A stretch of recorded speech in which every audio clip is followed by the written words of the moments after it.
Hi my beautiful friends, welcome back to my channel Resilient Plants.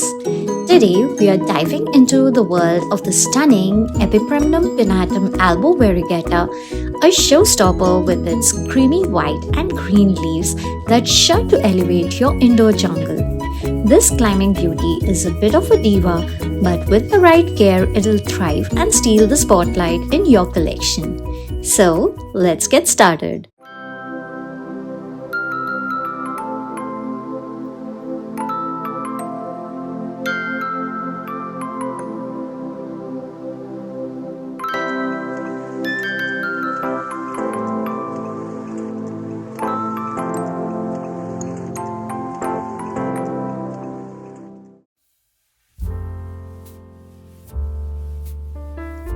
So before we begin, I'd like to point out that I have added timestamps in the video below. So one weekend in April, I decided to make a quick stop at Lowe's after some grocery shopping. Why did I have to do that?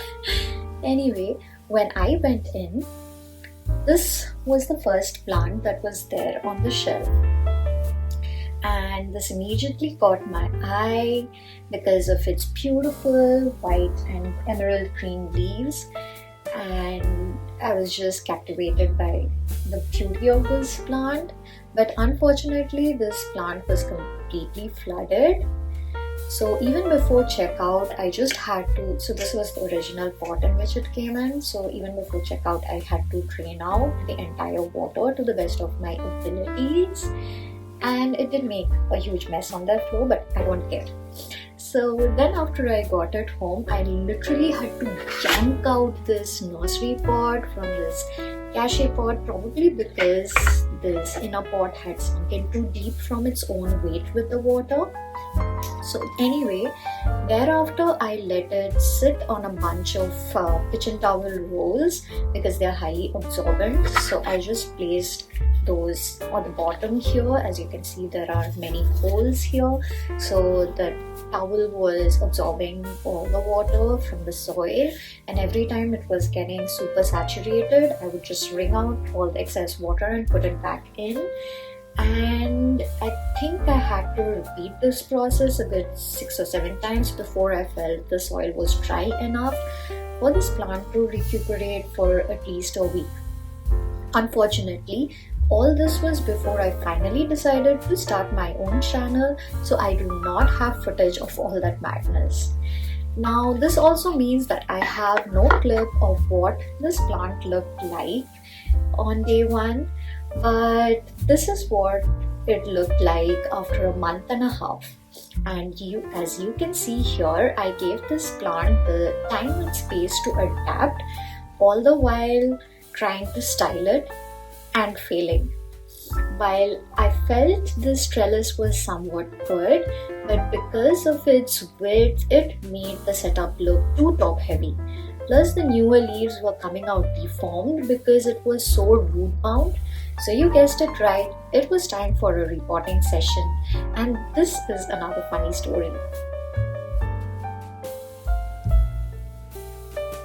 So repotting means first finding the perfect pot to rehome this guy. So I like to have my plants in nursery pot, cachet pot combo, and I had nothing at home that was suited for this. So a quick stop at Walmart and I fell in love with this red brick pattern pot. But the more you buy, the more you complicate life, you know. I knew it and I did it anyway. So now I had to find the perfect plastic pot to fit this one. So I went everywhere from stores to Amazon to Facebook Marketplace, but to no luck. Then one day, after heading back from the gym, I took the last scoop of protein shake powder and I was like, wait, will this fit? And those of you who've seen my latest shorts video know that it did. But again, this complicated my life even further because now I had to melt and cut this jar, which was like really well meaning thick-walled. I was first cutting it indoors with the soldering iron, but because of the nasty fumes, I went outside on my porch the next day to finish the job. God, it took long. And that part of the perfect pot struggle story ends there. By the way, if you too are doing that, please make sure that you do it in a well ventilated space and with a mask covering your nose and mouth.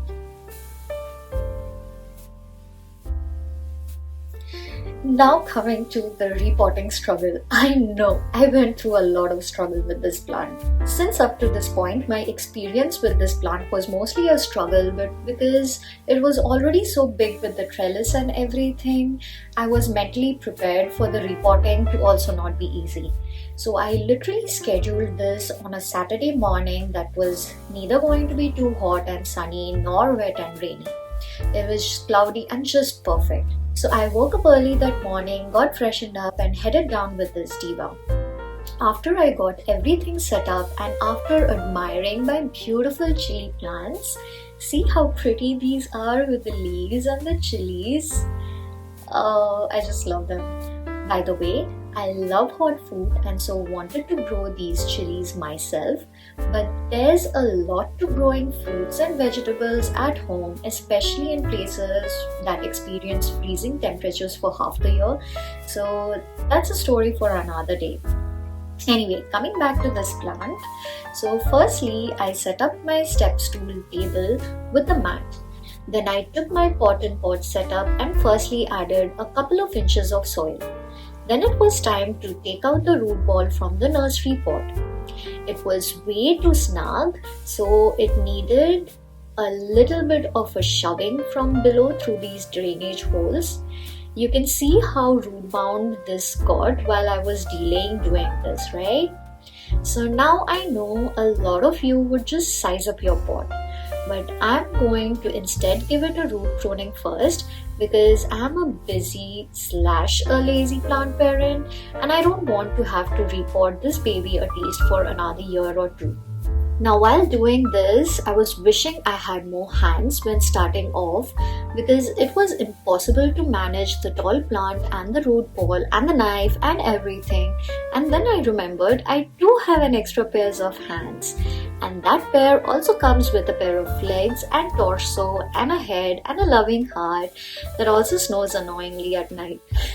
Yes, that's my hubby. So I do avail his services in my hobby from time to time. So all my girlies out there, get yourself a good one too. Don't settle for anything less. Well, now that I've given you some good life advice, let's get back to root pruning advice. I highly recommend doing this to your plants, especially the ones that grow fast like this one or the pothos and syngoniums and philodendrons and monsteras, because trust me, if you keep upsizing, these plants will soon grow back a crapload of roots in just 6 months and you'll have to repeat this process again. And that is something that if you like doing, please do it. But if you're like me who wants to maintain both plants and their sanity, prune the roots so you have to repot it less often.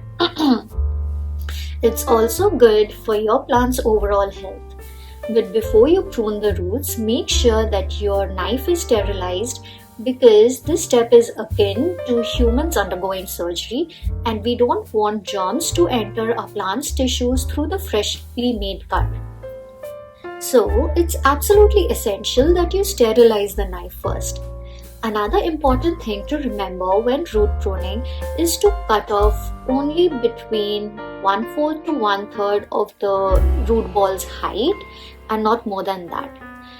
Now I'm just going to place this in the center here and fill up the sides, get rid of the yellowing leaves and add my pretty top dressing to finish it off.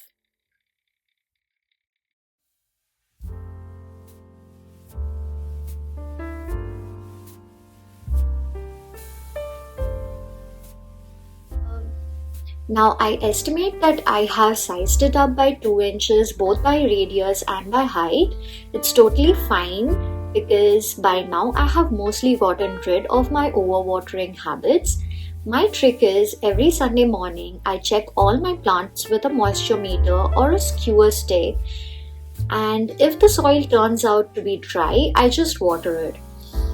Doing this has made my life so much easier. It takes the guessing and memorizing out of the equation. I found that I have to water this plant every 2 weeks. I use normal tap water, but I add water conditioner to get rid of the chlorines, fluorines, heavy metals, and hydrogen peroxide to kill fungus gnat larvae, because if you remember, I did not completely discard the original soil. So there were already baby gnats living in it, and I just added a sticky trap in between to catch the adult ones, and I keep adding hydrogen peroxide every time I water the soil to get rid of the fungus gnat larvae. Now initially these guys did explode in population early in spring when I started growing my plant collection, but slowly and steadily I'm getting that under my control. Dealing with pests is kind of like common in houseplant hobby, so I'm not too bothered about it. But lowering their population was another factor that motivated me to get rid of my overwatering habits. The larvae need the soil to stay moist consistently to thrive. So that being said, I have not found any other pest issues with this plant, so that way this plant is just awesome.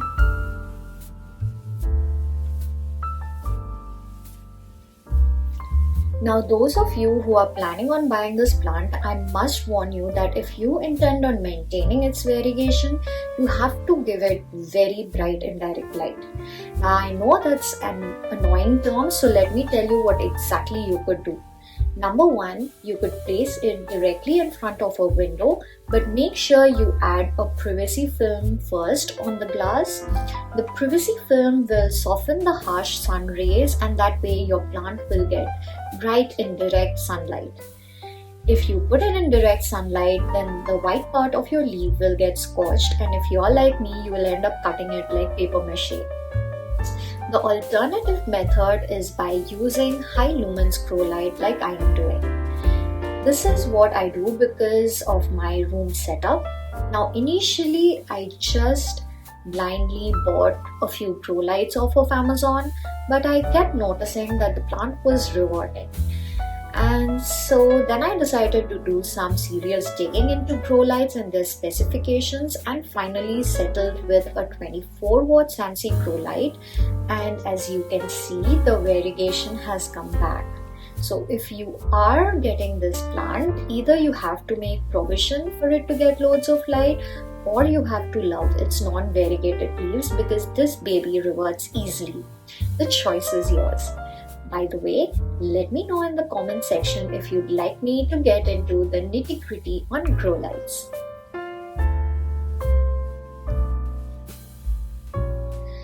So right now I do not fertilize this plant just yet because there's fresh soil with nutrients in it.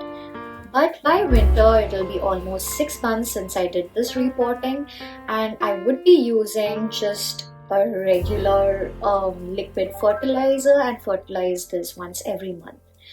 I live way up in the temperate zone, so I get loads of direct sunlight pouring into my room through these south facing windows. I do not plan on propagating this just yet because I want to trail it all along the rim of this beautiful mirror.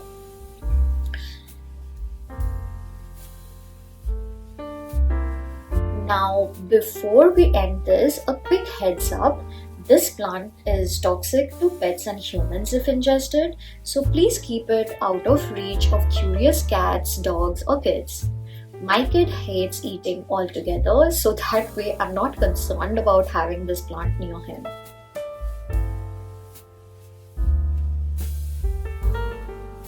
Now, overall, I'm quite satisfied with this new and improved look.